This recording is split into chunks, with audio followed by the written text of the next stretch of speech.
सबका हमारे सुप्रभात कार्यक्रम में। और आपका दिन शुभ हो और मंगलमय हो, उसके लिए हम करते हैं आपसे कुछ अच्छी अच्छी बातें। जैसे भगवान का नाम लेते हैं और उसको गुनगुनाते हुए अच्छे से अपनी मन से अपनी दिल से लेते हैं तो कितना अच्छा लगता है ना। श्री कृष्ण गोविंद हरे मुरारी, हे नाथ नारायण वासुदेवा, हरे कृष्णा कृष्णा कृष्णा। देखिए, जो चीज़ हम करें उसको अगर दिल से करें, दिखावा ना हो, तो कितना अच्छा लगता है। तो क्या हुआ, एक बार एक गांव में जो है कुछ लोग बड़े आलसी होने लगे और घर में बैठे बैठे खाने पीने लगे, सोने लगे। ज़्यादातर सोने में समय जाता था और खाना पीना तो घर में खा ही लेते थे। फिर क्या हुआ कि उसका देखा देखी दूसरा, उसका देखा देखी तीसरा, उसका देखा देखी और कुछ लोग, ऐसे होके ना एक गांव के जो एक एरिया के लोग हैं वो सारे के सारे आलसी बन गए। पूरा कोई काम नहीं करना है, दिन भर सोते रहना है और खाना पीना करना है और सोना है, यही है। तो क्या हुआ कि धीरे धीरे उन लोगों की संख्या जब थोड़ा बढ़ गया तो वो लोग राजा के पास गए और राजा के पास जाके बोले कि हमारे लिए एक आश्रम बनाइए, हम लोग बहुत आलसी है, हमसे कोई काम नहीं होता है और हम जो है हमें खाने पीने की व्यवस्था कराइए और हम खाते रहेंगे और सोते रहेंगे। तो राजा ने सोचा अब क्या करें इन लोगों का।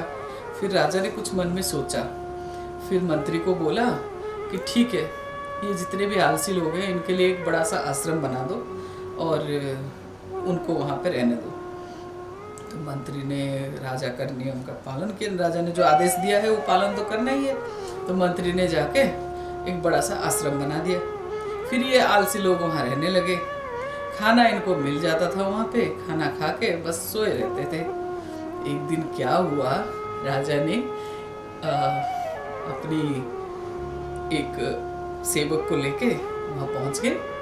तो राजा पहुँच के देखने लगे कि सही में यहाँ पे आलसी लोग क्या कर रहे हैं। तो जब जाके देखे तो कई सारे तो सोए पड़े थे, कई को तो पता भी नहीं चला कि राजा आए हैं और कई तो थोड़ा बहुत करवट लिए, ऐसे ही उठे भी नहीं।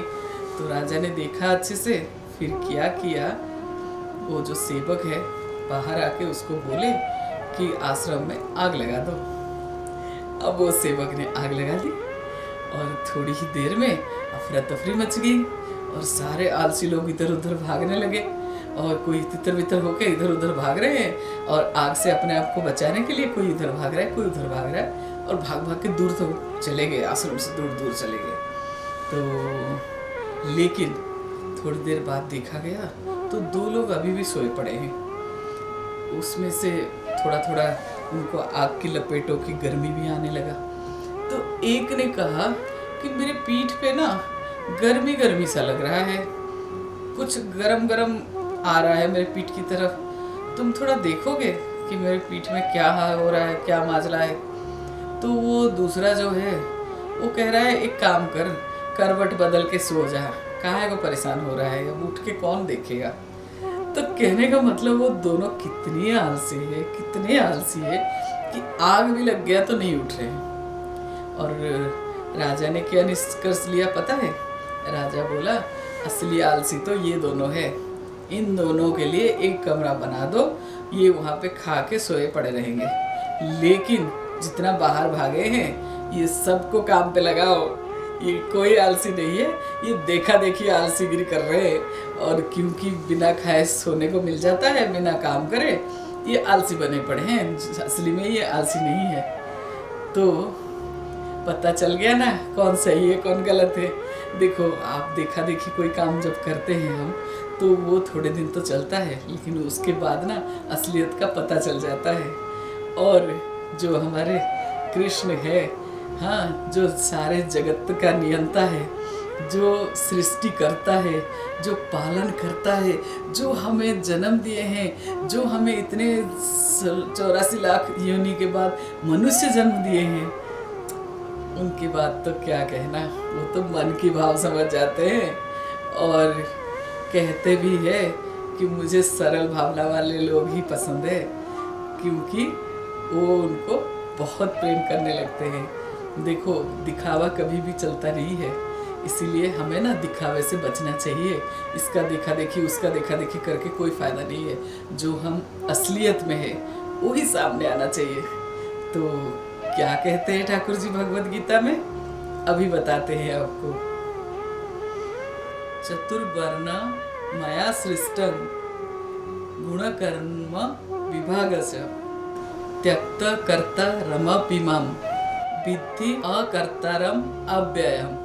अर्थात भगवान कहते हैं कि गुण और कर्म के हिसाब से मैंने जो मनुष्य समाज है उसको 4 भाग में विभक्त किया है, 4 भाग में बनाया है। लेकिन ये सबका कर्ता होते हुए भी मैं इसमें हस्तक्षेप नहीं करता हूँ। अव्ययम अकर्तारम रहता हूँ, मतलब अकर्ता जो करता कुछ नहीं है, और जो अव्ययम है मैं उस तरह से रहता हूँ, जबकि मैंने ही बनाया है। तो कहने का मतलब है कि भगवान ने ये सृष्टि भी बनाया, ये मनुष्य जीवन भी दिया, लेकिन उसके साथ साथ क्या करना है क्या नहीं है ये भी विभक्त बनाया है।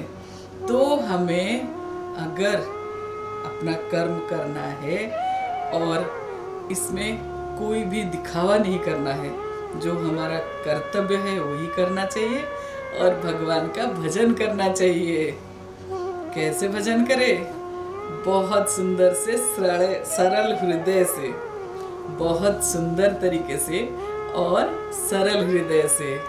तो भगवान आपका दिन जो है मंगलमय रखे और आपका दिन बहुत ही शुभ हो, उसके लिए मेरी मंगल कामना है।